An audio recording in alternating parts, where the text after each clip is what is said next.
Good morning, everyone from Kiev. My name is Sophiya Fedyna, and I'm a member of Ukrainian parliament. And behind me is a part of the memorial of Heavenly 100 to the memory of those who sacrificed their lives during the Euromaidan and Revolution of Dignity. Today, everyone in the world is discussing how it is the month of Moscow aggression in Ukraine. First of all, I would like to underline this is not the aggression, this is not a crisis, and this is not a situation in Ukraine. And moreover, it's not the Ukrainian war with Moscow Federation. First of all, we have to be honest with the definitions. And the right definition is the full-scale Moscow Federation invasion into Ukraine.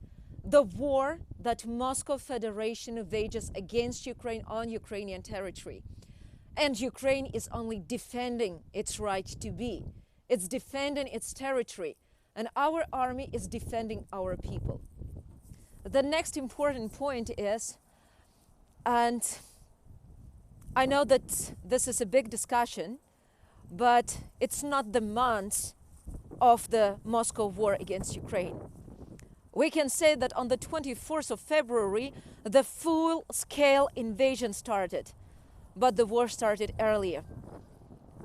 Furthermore, to my point of view, the war started not on the 20th of February 2014. We just seen the military actions against Ukraine, with which the rest of the world was deeply disturbed, but did nothing to punish the aggressor. The full-scale war of Moscow Federation against Ukraine started many decades ago. And I can recall just the 20th century on the example of my own family, when the majority of my mother's family was exterminated by Moscow communists during the Great Famine of 1932-1933. They are being buried just nearby Kharkiv, that is almost demolished by Moscow army. The same Kharkiv that at some point supported Moscow vector of development of Ukraine. Now everyone in Kharkiv, both dead and alive, hate Moscow Federation to the very last point. The Moscow war against Ukraine also reflected in the deportation of my people from Lemkivshchina, deportation to the very far east territories of Ukraine and Soviet Union. And that was the extermination of people as well, because only they were Ukrainians.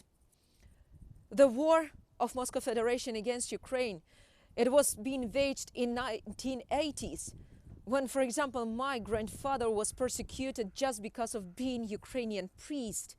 And my father and mother were persecuted to be the relatives to the priest.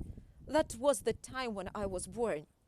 But I would like to remind everyone the words of Lenin when he created the Great Famine of 1921-22, when he said, "The more Ukrainians we exterminate with hunger today, the less we will have to shoot later."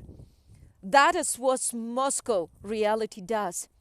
And I would like to remind everyone about the killed musicians, painters, historians, producers, poets in 1930s, in 1960s, in 1970s and 1980s. I would like to remind everyone in this world about persecutions, deportations, Gulag, Sandarmokh, Vorkuta, and many other places where Ukrainians and other nations were exterminated just because the Soviet regime did not like the people who want to be free. I want to remind everyone, why do we have this war today? Because the civilized world never managed to say that the communist totalitarian regime was even worse than Nazis, that is exterminated millions and millions of people. And we were tolerating all that Soviet stuff. We were tolerating communist and totalitarian Moscow with its Putin just because someone conquered Nazis. But Moscow Federation, Muscovites with Soviet Union, together with Nazis, started the Second World War with Ribbentrop-Molotov Pact. Today, on international TV, I was asked what to do now, and we are on the verge of the nuclear war. Ukraine has to find some points to stop the war. Not Ukraine has to find some points or some possibilities to stop the war. Everyone in this world, every civilized country should find out the way to stop Moscow Federation. Ukraine is not the only country to pay the price. In case Ukraine loses, everyone will be next. And finally, we have to say the truth. Not Ukraine started the war. And Ukrainians' neutrality or demilitarization will not resolve the situation. We have to stop Moscow Federation. And we have to stop Putin. Otherwise, this war will last forever, or these invasions will continue with any next generations. Ukrainians paid too much through the centuries in their resistance to Moscow or to Moscow terrorists, to Moscow murderers. And we are not going to pay more. We are going to fight till our Ukrainian victory, till the end of Moscow Federation. Glory to Ukraine.